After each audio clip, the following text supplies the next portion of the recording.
जय श्री राम बच्चों। Class 11 physics chapter number 4 force and laws of motion. बच्चों लास्ट क्लास में मैंने तुम लोगों को क्या समझाया था? मोशन इन कनेक्टेड बॉडीज, और मैंने तुमको पुली सिस्टम समझा दिया था। याद है कि भूल गए?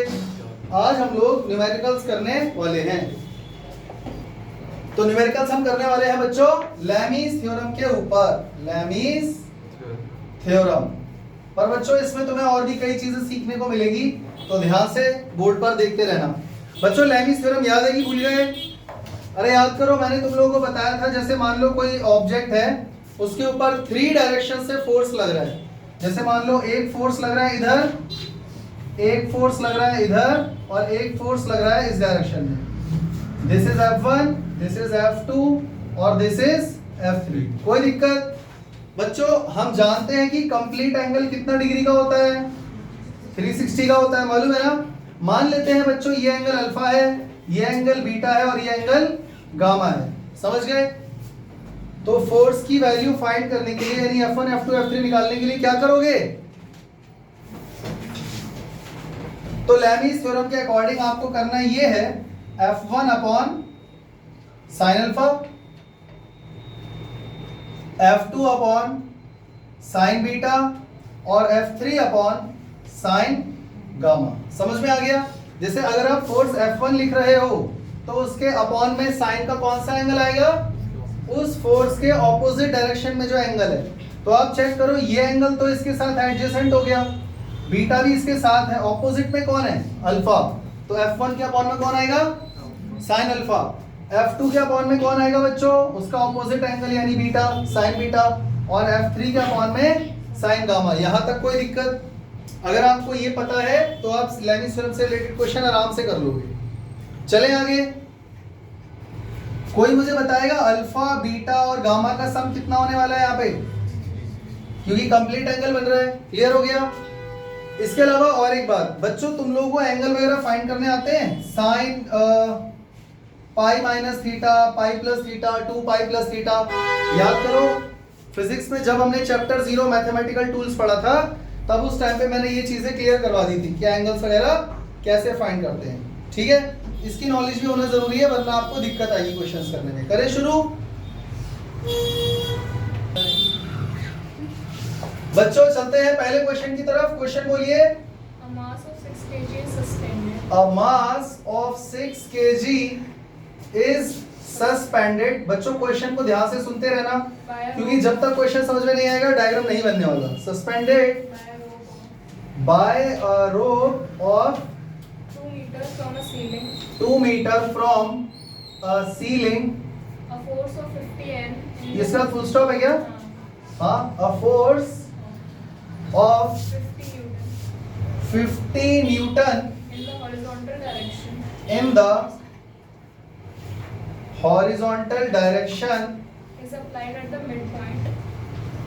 is applied At the midpoint at midpoint of the rope. of the rope. What is the angle? What is the angle The rope makes the rope makes with the vertical with the vertical in equilibrium. in equilibrium? If G is equal to 10 meters. और g की value कितना लेने को बोला है? 10 metre पर second square. और कुछ? हाँ, रोप का मास नेगलेक्ट कर देते हैं। बच्चों जरा बोर्ड पे देखो, हमें क्वेश्चन दिया हुआ है, इसका डायग्राम, इसका एफबीडी हमको खुद बनाना है। क्वेश्चन में बना बनाया नहीं मिलेगा, और क्वेश्चन में इतना डाटा दिया हुआ है कि आप वो जो एफबीडी है, जो डायग्राम है, वो खुद बना सकते हो। कैसे बनाना है वो जरा ध्यान से देखो। A mass of 6 kg suspended by a rope of 2 meter from a ceiling। Ceiling मतलब हमारी छत, छत से, ये रही छत, 2 मीटर की रस्सी है। रोप की लेंथ क्या है? 2 मीटर। तो 2 मीटर की रस्सी से एक वेट लटक रहा है जिसका वजन है बच्चों 6 kg। कोई दिक्कत? इसकी टोटल लेंथ कितनी है? 2 मीटर। लिखूं ये? समझ गए? A force of 50 Newton in the horizontal direction is applied at midpoint of the rope. 50 Newton का फोर्स लग रहा है रस्सी के मिड पॉइंट पे। तो बच्चों मिड पॉइंट कहां पर आएगा? एग्जैक्टली सेंटर पे ही आएगा। और उस पर कितना फोर्स लग रहा है?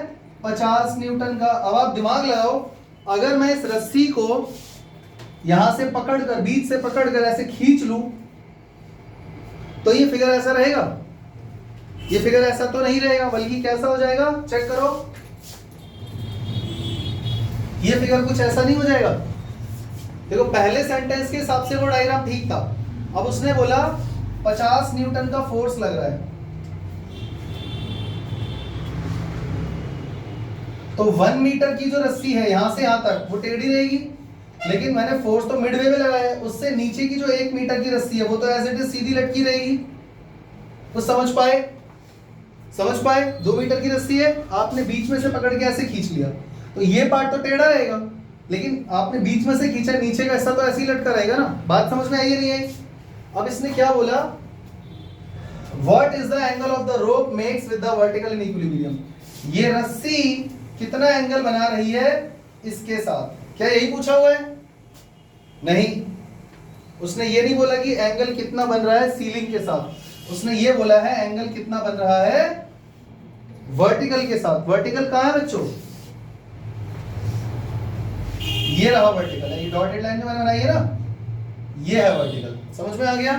इसके साथ यहां पर कितना एंगल बन रहा है वो तुमको बताना है।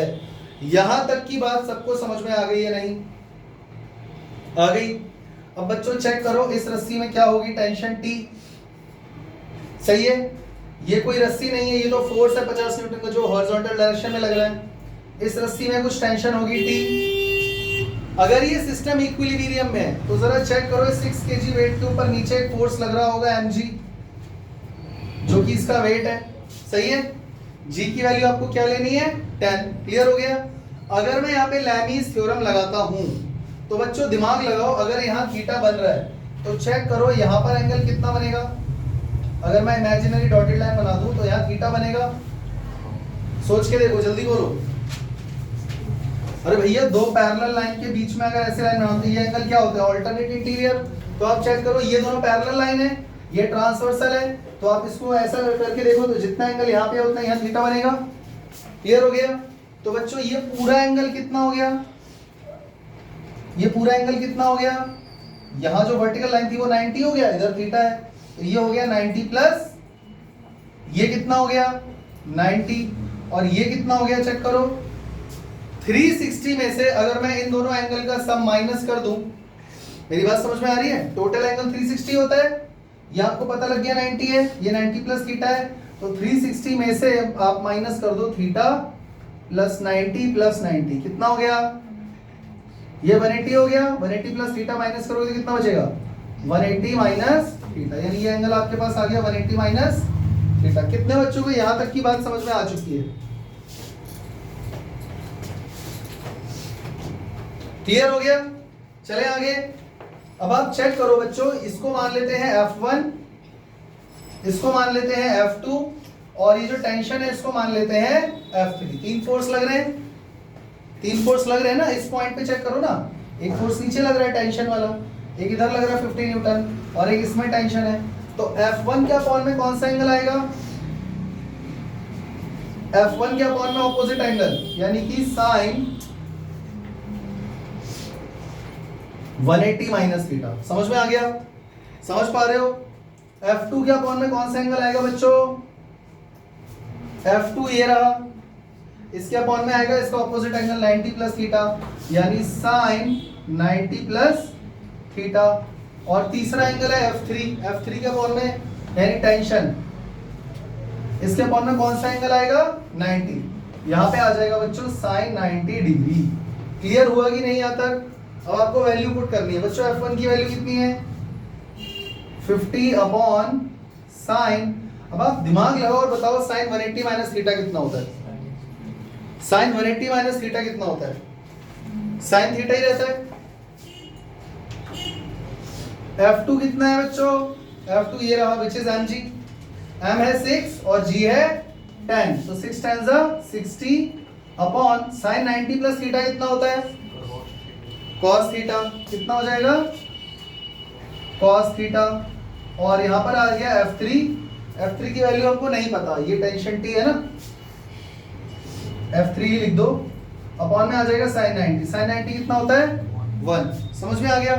अगर ये तीनों ही इक्वल हैं तो एक बार इसको इसके इक्वल पुट कर देते हैं, एक बार इसको इसके इक्वल पुट कर देते हैं, करें 50 upon sine theta is equal to F3 which means tension, F3 tension है ना, अपॉन में 1, क्रॉस मल्टीप्लाई कर दो,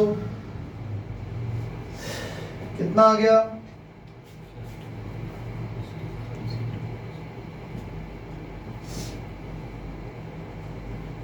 T sine theta is equal to 50। Equation बना गई, कोई दिक्कत। और बच्चों क्या मैं इसको इससे कंपेयर कर सकता हूं, बिल्कुल कर सकता हूं।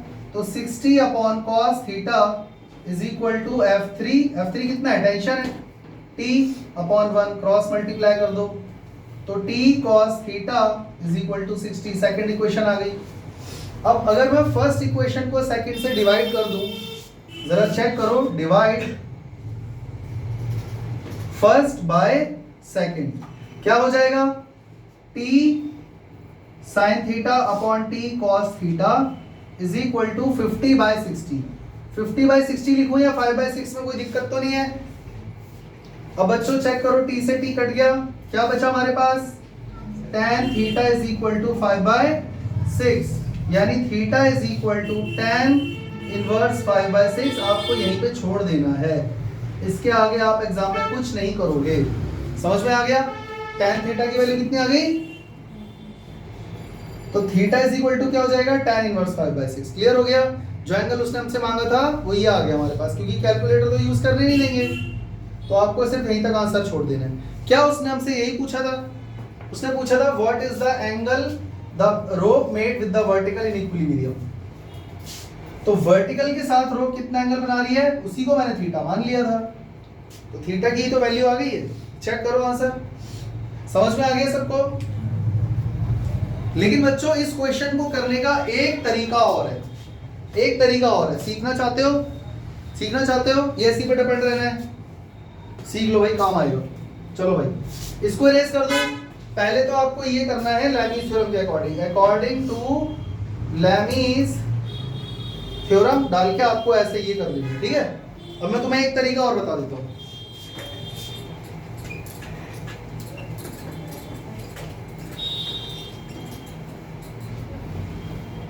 ये डायग्राम भी मिटा रहा हूं बच्चों में।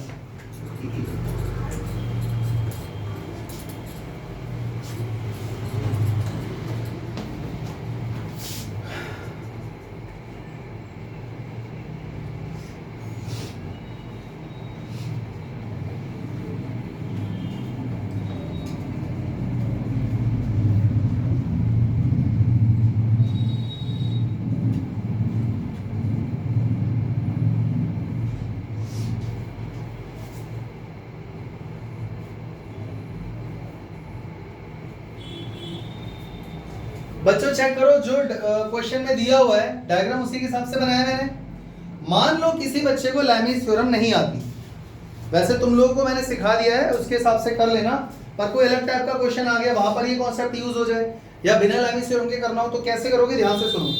बच्चों मैंने तुम्हें कई बार बताया है कि हम फिजिक्स में हमेशा वर्टिकल और हॉरिजॉन्टल में काम करना चाहते हैं। हमें टेढ़े मेढ़े फोर्स, एंगल, लाइन, वेक्टर समझ में नहीं आते। तो ये मुझे हॉरिजॉन्टल नजर आ रहा है, ये मुझे वर्टिकल नजर आ रहा है, ये टेढ़ा जा रहा है, हाँ या ना। ये जो लाइन है ये टेढ़ी आ रही है, फोर्स ही है ऑब्वियसली, ये भी फोर्स है, ये भी फोर्स है, ये टेढ़ा जा रहा है। तो इसको हम लोग दो वेक्टर में डिवाइड करेंगे या नहीं। तो बच्चों एक वेक्टर बन गया ये वाला, और एक वेक्टर बन गया ये वाला। इस टी को मैंने दो पार्ट में रिजॉल्व कर दिया, ठीक है। बच्चों 2 मिनट के लिए ये मान लेते हैं कि एंगल यहां पर क्या बन रहा है, थीटा। हालांकि उसने वर्टिकल के साथ एंगल मांगा है, पर मैं अभी फिलहाल इस क्वेश्चन में ये एंगल को थीटा मान ले रहा हूं। अगर ये थीटा है तो चेक करो यहां पर एंगल क्या बनेगा, पक्का थीटा बनेगा। अगर बच्चों ये थीटा है तो ये क्या बन जाएगा, टी कॉस थीटा, और ये बन जाएगा टी साइन थीटा। कितने बच्चों को यहां तक की बात समझ में आ चुकी है, जल्दी बोलो भाई। ये जो है रो सीलिंग के साथ एंगल बना रहा है, मैंने माना है थीटा। हालांकि पूछा वर्टिकल के साथ है उसने, पर मैंने इसको थीटा मान लिया। अगर ये थीटा है तो चेक करो, ये दोनों लाइन पैरेलल है, ये थीटा है तो अल्टरनेट इंटीरियर एंगल ये थीटा होगा। तो t को हमने दो पार्ट में डिवाइड करा, this one is t cos theta, t sin theta. Clear है? अब मुझे इसकी जरूरत नहीं है। क्लियर बच्चों? चेक करो, ये जो t sin थीटा है ऊपर जो जा रहा है, इसको कौन बैलेंस कर रहा है? नीचे वाला, विच इज mg, और mg की वैल्यू कितनी है? 60। अरे m 66 है ना यार, और g की वैल्यू 10 दी हुई है, तो बच्चों की तरह मल्टीप्लाई करो, ये समझ गए? First equation. बच्चों t cos थीटा को कौन बैलेंस कर रहा है? जल्दी बोला करो यार। t cos थीटा को कौन बैलेंस कर रहा है? 50। बच्चों डिवाइड फर्स्ट बाय सेकंड, क्या आ गया हमारे पास? t sin theta upon t cos theta is equal to 60 by 50। समझ में आ गया?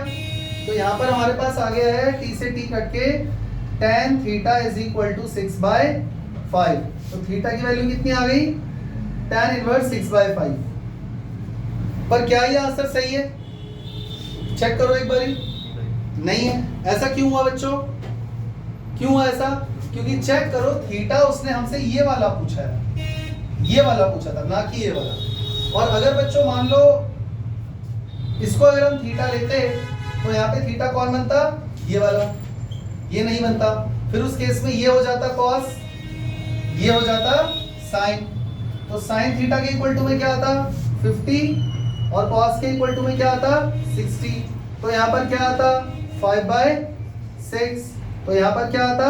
5 बाय 6। अब तो सही है, क्योंकि थीटा अब मैंने वो एंगल ले लिया जो मुझसे पूछा हुआ है, तो उसी के हिसाब से चलना है। ठीक है, समझ में आ गया? तो कौन सा मेथड इजी लगा? ये ज्यादा इजी है। तो सर आपने पहले इससे क्यों नहीं कराया? अगर मैं पहले इससे करा देता तो तुम लेविस थ्योरम को देखते भी नहीं। वो तो हमको आई है, अब हमको नहीं सीखना लेविस थ्योरम। क्लियर हो गया? चले अगले क्वेश्चन पे।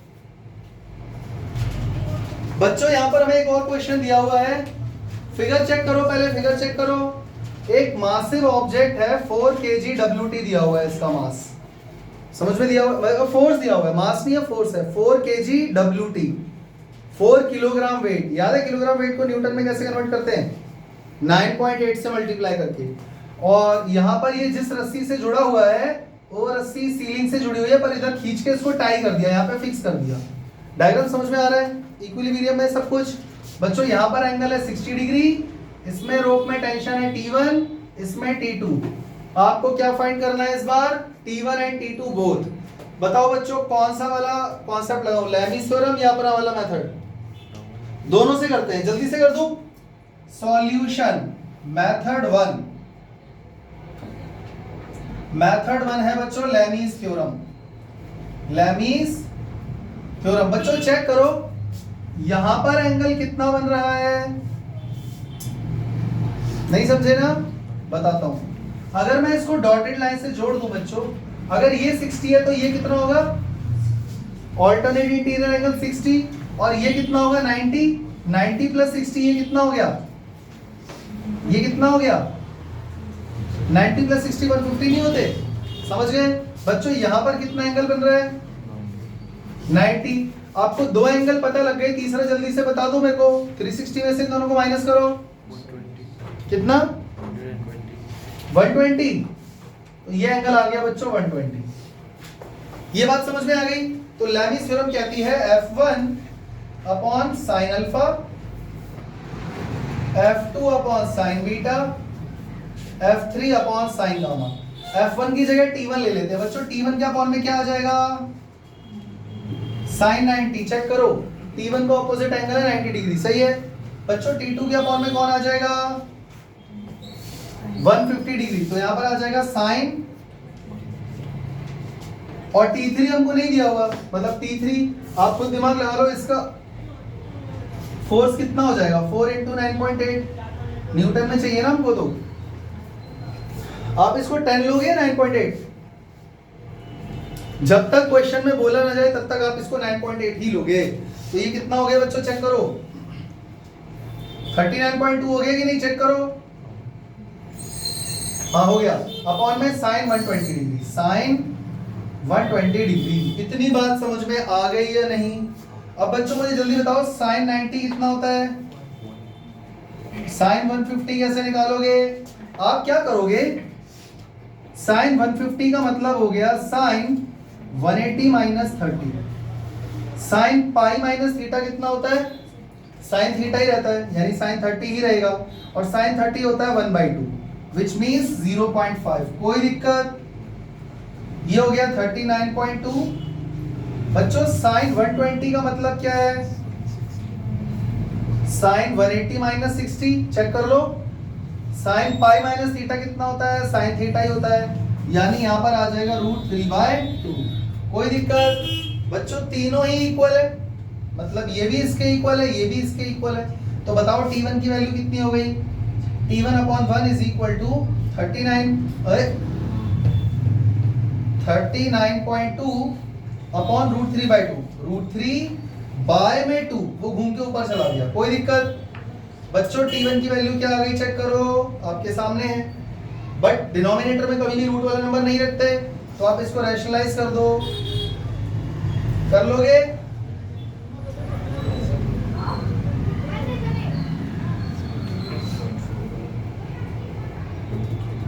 (78.4 √3/3) ठीक है। चेक करो आंसर ये दिया हुआ है या जो रैशनलाइज किए बिना दिया हुआ है, डेसिमल में दिया है। तो बच्चों देखो आपको ये पूरा सॉल्व करना ही पड़ेगा। अगर बुक में आंसर डेसिमल में दिया हुआ है तो आपको पता होना चाहिए √3 की वैल्यू क्या होती है, 1.732। यहाँ पर √3 की वैल्यू पुट कर लोगे, मल्टीप्लाई कर लोगे, जो भी आएगा उसको 3 से डिवाइड कर लोगे, तो बता दो T1 की वैल्यू क्या आ गई, 45.26 न्यूटन। पक्का कर लोगे ना ये काम, या करूं? अच्छा ठीक है।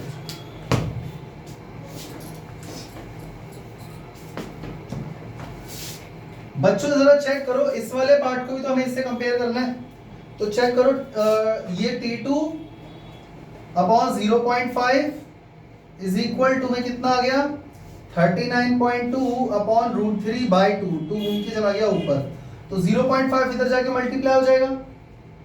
भाई 0.5 का मतलब क्या होता है, 1/2, ये इधर जाके मल्टीप्लाई हो जाएगा। तो T2 की वैल्यू क्या आ जाएगी, 39.2 इंटू 2 अपॉन √3 इंटू 1/2। ये जो डिनोमिनेटर में था मल्टीप्लाई में चला गया, सही है। तो इससे इसको काट दो। अब या तो रैशनलाइज करके सॉल्व कर लेना, या 1.732 से इसको डिवाइड कर देना, तो आपके पास आंसर क्या आ जाएगा बच्चों, जो भी T1 की वैल्यू आई है उसका आधा। पता है क्यों? क्योंकि चेक करो, इन दोनों को कंपेयर करो, T1 T1 ही है, T2/हाफ, तो T2 T1 का हाफ ही तो आएगा। नहीं आया ना समझ में? आ गया? ये आपको करना है ऐसे लैमीज थ्योरम से। अगर आपको लैमीज थ्योरम अच्छी नहीं लगती है तो मैं एक दूसरा मेथड भी तुम्हें बता चुका हूं, कर दूं उससे भी जल्दी से? ये नोट डाउन कर लोगे, इरेज कर दूं?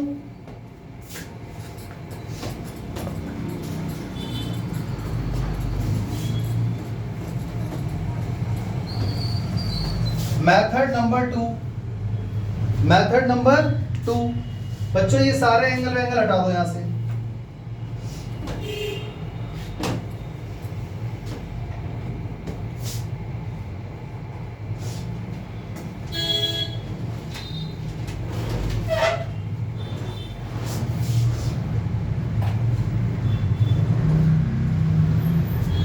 ठीक है, अब जरा चेक करो, मैंने क्या बताया था, हम लोग को वर्टिकल और हॉरिजॉन्टल में काम करने में मजा आता है, सही है।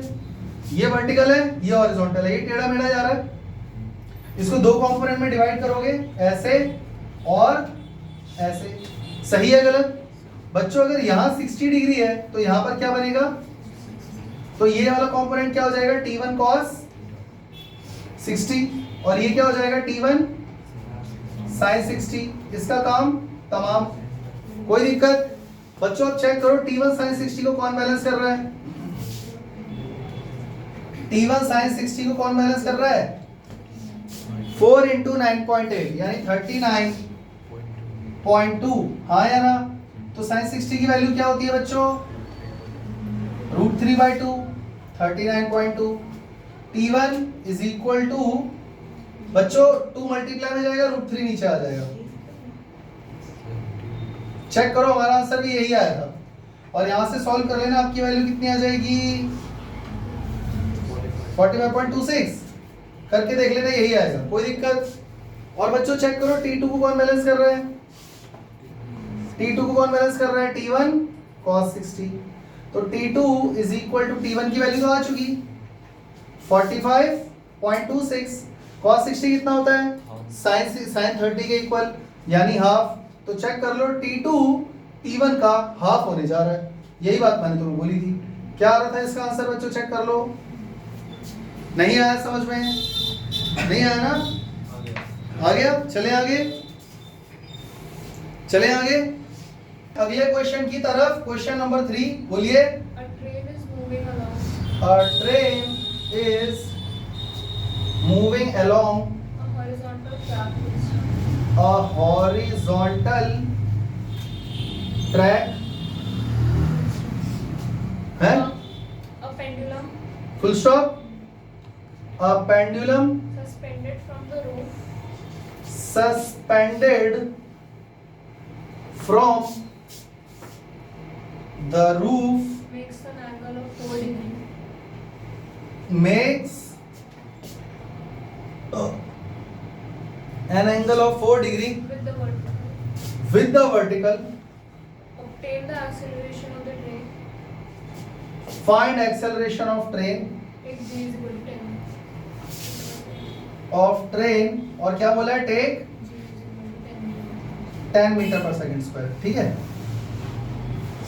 क्या ये क्वेश्चन पढ़ के तुम्हें ऐसा नहीं लग रहा? राजू ने सोमू को 4 समोसे दिए, सोमू ने बदले में उसको 15 टॉफी दी। राजू और सोनू की उम्र बताइए। जो बच्चा पढ़कर नहीं जाएगा ना, उसको ये क्वेश्चन ऐसे ही लगेगा कि पता नहीं क्या दिया और क्या पूछ लिया। समझ में आ रहा है? और क्वेश्चन एकदम स्ट्रेट है, क्लियर है। जरा चेक करो क्या बोला है इसने, और थोड़ी सी कॉमन सेंस भी लगानी है। ट्रेन जो है ना, वो हॉरिजॉन्टल ट्रैक पे चल रही है। ट्रेन, समझ गए? A pendulum is suspended from the roof makes an angle of 4 degree। बच्चों दिमाग लगाओ, आप ट्रेन के अंदर बैठे हो और ट्रेन बहुत तेज आगे जा रही है, और आपने ट्रेन की जो छत है ना, वहां से एक धागा लटकाया और कोई ऑब्जेक्ट, भारी सा पत्थर, कंचा, बॉब बांध दिया। अगर ट्रेन आगे जा रही है तो चेक करो, वो पत्थर हल्का सा पीछे टेढ़ा हो जाएगा। मेरी बात समझ पा रहे हो? अरे भैया ये ट्रेन है, आप इसके अंदर बैठे हो और आपने पत्थर लटका दिया। समझ में आ रहा है? ट्रेन अगर रुकी हुई है तो ये सीधा रहेगा, हाँ या ना? और मान लो ट्रेन अगर चल रही है तो क्या ये पत्थर टेढ़ा हो जाएगा? नहीं होगा। अगर ट्रेन कांस्टेंट वेलोसिटी से चल रही है तो भी ये सीधा ही रहेगा, पर अगर ट्रेन एक्सेलरेट कर रही है, मतलब ट्रेन की स्पीड बढ़ती जा रही है, तो ये फिर धीरे धीरे धीरे धीरे टेढ़ा हो जाएगा। हाँ या ना? इतनी बात तुम्हें समझ में आई या नहीं आई? इसका मतलब पक्का ट्रेन एक्सेलरेटेड मोशन में है, तभी तो ट्रेन का एक्सेलरेशन पूछा हुआ है। चेक करो, चेक करो, एक्सेलरेशन पूछा हुआ है। तो ये है ट्रेन की छत, और ये जो है ना, मान लेते हैं ट्रेन इधर जा रही है तो वो ऑब्जेक्ट ऐसे टेढ़ा हो गया है। इतना ज्यादा नहीं होगा पर थोड़ा सा हो गया टेढ़ा। क्वेश्चन समझ गए? अब बच्चों ट्रेन किधर जा रही है? इधर, विद एक्सेलरेशन ही। तो बच्चों चेक करो, इसने हॉरिजॉन्टल के साथ कितना एंगल बना दिया है? 4 डिग्री। रस्सी में क्या लग रहा है? Tension T। और हम ये बात अच्छे से जानते हैं कि फिजिक्स में हम टेढ़े मेढ़े फोर्सेस से बात नहीं करते। तो क्यों ना इस T को 2 कंपोनेंट में डिवाइड कर दिया जाए। तो एक तो ये वाला कंपोनेंट बन जाएगा, एक बन जाएगा ये वाला। अब चेक करो, यहाँ 4 डिग्री बन रहा है तो यहाँ पे क्या बनेगा? तो ये क्या हो गया? T cos 4 डिग्री, और ये बन गया T sin 4 डिग्री। कोई दिक्कत? बच्चों जरा चेक करो, इस ऑब्जेक्ट का मास नीचे जा रहा होगा या नहीं mg? हाँ या ना? मास कितना दिया हुआ है पेंडुलम का? नहीं दिया हुआ, कोई बात नहीं। और बच्चों जरा चेक करो, क्या इधर की तरफ ma फोर्स नहीं लगेगा? टी 4 डिग्री जो है ना वो तो टेंशन का कंपोनेंट है ना। तो ट्रेन अगर इधर जा रही है तो उस पर फोर्स इधर लग रहा होगा, फोर्स इक्वल एंड ऑपोजिट लगता है ना। तो ट्रेन अगर इधर भाग रही है तो उस ऑब्जेक्ट पर फोर्स इधर लग रहा है, तभी तो वो इधर की तरफ रस्सी टेढ़ी हुई है। अरे ये तो रस्सी के टेंशन का कंपोनेंट है ना, ये तो टी का कंपोनेंट है ना। ये फोर्स हमें कहां से आया, यानी पक्का इधर की तरफ कोई फोर्स लग रहा है। अगर ये फोर्स नहीं लग रहा तो ये रस्सी इधर की तरफ टेढ़ी क्यों हुई, फिर सीधी रहती। वो है मास इनटू एक्सेलरेशन। किसका मास, पेंडुलम का, एक्सेलरेशन ट्रेन का, एक्सेलरेशन ट्रेन का। अब मुझे कुछ समझाना पड़ेगा, हो गया क्वेश्चन। तो बच्चों चेक करो, मुझे इस टी की कोई जरूरत नहीं है। तो T sin 4 degree is equal to ma, T sin 4 degree is equal to ma, और T cos 4 degree is equal to mg। कोई दिक्कत, कोई दिक्कत। डिवाइड किसको किससे करना है, फर्स्ट को सेकंड से। तो t sin 4 degree upon t cos 4 degree is equal to ma is equal to mg। बच्चों m से m, t से t, ये कितना हो गया, tan 4 degree is equal to a by G. a हमें नहीं पता, g tan है, कोई दिक्कत। बच्चों ट्रेन का एक्सेलरेशन कितना आ गया, 10 टाइम्स ऑफ tan 4 डिग्री। आप एग्जाम में यहीं तक छोड़कर आओगे और पीछे लिख दोगे मीटर पर सेकंड स्क्वायर। समझ गए, क्योंकि tan 4 डिग्री की वैल्यू आप नहीं निकाल सकते बिना कैलकुलेटर के, तो आप इसको यहीं पे छोड़कर आओगे। तो बुक पे क्या दिया हुआ है, चेक करके बताओ। 0.7 मीटर पर सेकंड स्क्वायर। तो आप घर जाके कैलकुलेटर से tan 4 डिग्री की वैल्यू निकालना, 10 से मल्टीप्लाई करना, चेक कर लेना, यही आ जाएगा। कोई दिक्कत, क्वेश्चन समझ में आया।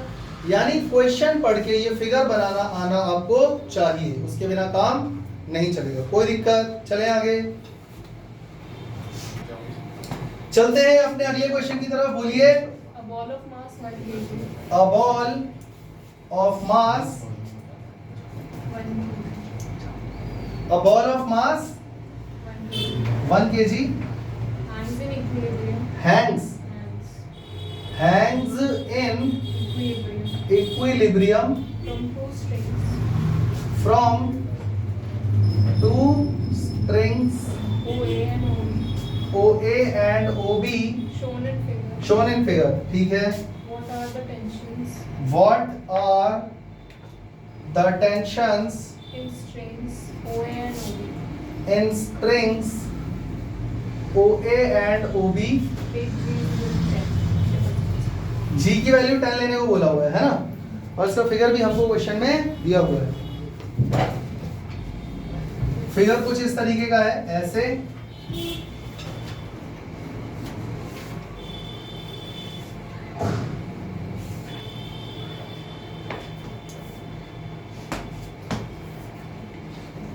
इधर दिया हुआ है बच्चों 30 डिग्री, 60 T1 T2 1 kg। ये वाला टेंशन है T1, ये वाला टेंशन है T2, और यहाँ पे दिया हुआ है 10 न्यूटन। दरअसल यहाँ पे 1 kg का ऑब्जेक्ट है, तो 1 kg WT 1 का मल्टीप्लाई 9.8 से करोगे तो 9.8 ही आएगा। वैसे उसने G को 10 लेने को बोला था तो 10 ही आएगा, कोई दिक्कत, मैंने 10 न्यूटन लिख दिया। अब आप इसको करना कैसे चाहते हो, बस मुझे इतना बता दो, लैमीज थ्योरम लगाऊं या अपने वाले मेथड से करूं? किसी भी मेथड से कर लो, आंसर सेम ही आएगा। बच्चों जरा दिमाग लगाओ, हम लोग वर्टिकल और हॉरिजॉन्टल में काम करना चाहते हैं, लेकिन यहाँ पर जरा चेक करो, सिर्फ 10 न्यूटन वर्टिकल दिया हुआ है, ये दोनों टेढ़े मेढ़े फोर्स हैं, सही है गलत? तो बच्चों अगर मैं T2 को दो कंपोनेंट्स में डिवाइड कर दूं, ऐसे और ऐसे, तो जरा चेक करना, इधर 60 है तो ये भी क्या बन जाएगा, तो ये हो गया T2 cos 60 और ये हो गया T2 sin 60 डिग्री। इसका काम खत्म। अब T1 को चेक करो, दो कंपोनेंट में डिवाइड करोगे, ऐसे और ऐसे, ऊपर ही जाएगा। तो अगर यहाँ 30 है तो यहाँ भी 30 बनेगा, तो ये हो गया T1 cos 30 और ऊपर वाला कंपोनेंट हो गया T1 sin 30। सही है गलत? T1 का काम खत्म हो गया। नहीं आ रहा समझ में? आ रहा है? तो बच्चों चेक करो, इसको कौन बैलेंस कर रहा है? ये वाला कंपोनेंट। 10 न्यूटन को कौन बैलेंस कर रहा है? ये दोनों मिलकर, T1 sin 30 और T2 sin 60, हाँ या ना? तो आप एक काम करो, इन दोनों का सम 10 के इक्वल कर दो, T1 into sin 30 plus T2 sin 60 is equal to कितना हो गया? 10।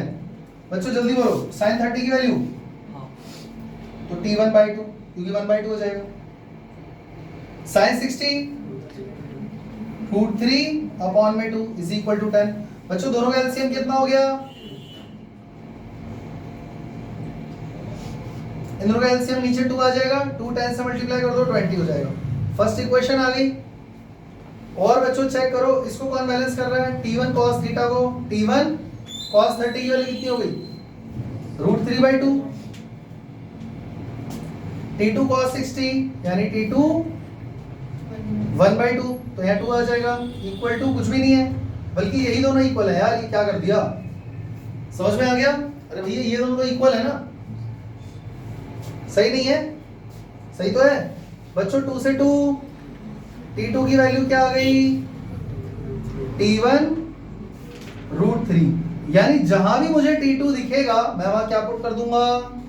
T1 √3।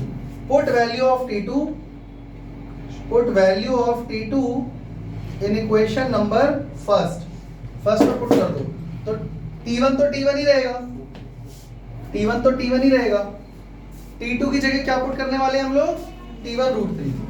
तो T2 की जगह पुट करने वाले हैं T1 √3 इनटू पहले से ही एक √3 वहां पर है, और इक्वल टू में क्या आ गया? 20। तो T1 प्लस √3 हो गया 3T1 equal to 20, 3T1 plus T1 4T1 equal to 20। T1 की वैल्यू कितनी आ गई? तो T2 की वैल्यू कितनी आ गई? T1 √3 यानी 5√3। आंसर चेक करो, समझ में आ गया? सिंपल था। एक छोटी सी चीज और बताना चाहता हूं, फिर ये क्वेश्चन को खत्म कर देते हैं। इसको पहले नोट डाउन कर लेना, आगे चलते हैं। अगर मुझे इसमें लैमीज थ्योरम ही लगानी होती तो जरा चेक करो, एक फोर्स इधर जा रहा है जिसका नाम है T2, एक फोर्स इधर जा रहा है जिसका नाम है T1, और एक इधर जा रहा है जो है 10 न्यूटन। सही है गलत? बच्चों चेक करो, यहां पर एंगल कितना बन रहा था? 60 डिग्री। तो अगर मैं यहाँ पे डॉटेड लाइन बना दूं तो यहाँ कितना बनेगा? यहाँ कितना बनेगा?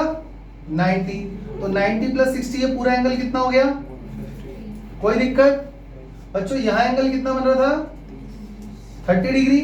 तो आप चेक करो, यहाँ पे डॉटेड लाइन बना दूं तो ये कितना हो गया, और ये कितना है? 30 प्लस 90 कितना हो गया? ये 1 है, 30 प्लस 90 150 कौन बोल रहा है? अब बच्चों इन दोनों को ऐड करके 360 में से माइनस कर दो, ये एंगल आ जाएगा, तो लैमीज थ्योरम लग जाएगी। नहीं आया समझ में? पक्का? तो इस टाइप के अगर क्वेश्चन आएंगे तो कर लोगे या नहीं कर पाओगे? तो मैंने तुम्हें एक आइडिया दे दिया है इस टाइप के क्वेश्चंस करने का। एग्जांपल नंबर 36 दिया हुआ है, वो तुम लोगों को जरूर करना है। एसएल के अंदर एग्जांपल नंबर 36 ये तुम्हें जरूर करना है, मोस्ट इंपॉर्टेंट। मैं ऐसा इसलिए बोल रहा हूं, ध्यान से सुन लो। एग्जाम्पल 36 सेम यही क्वेश्चन है, बस वहां पर एंगल अल्फा बीटा दे रखा है। क्या दे रखा है? और टेंशन T1 T2 दे रखा है। समझ में आ गया? तो इसका मतलब ये हुआ, एक तरह से आप जब इसको सॉल्व करोगे तो ऐसा आंसर नहीं आएगा आपके पास 5 या 5√3, वेरिएबल में आंसर आएगा। तो एक तरह से डेरिवेशन टाइप हो जाएगा जो हमने लास्ट क्लास में किया था। बात समझ में आ गई? तो उससे आपका ना कॉन्सेप्ट क्लियर हो जाएगा। अच्छा, इसके अलावा प्रैक्टिस फॉर प्रॉब्लम भी है, ये भी मैं चेक करूंगा नेक्स्ट क्लास में। प्रॉब्लम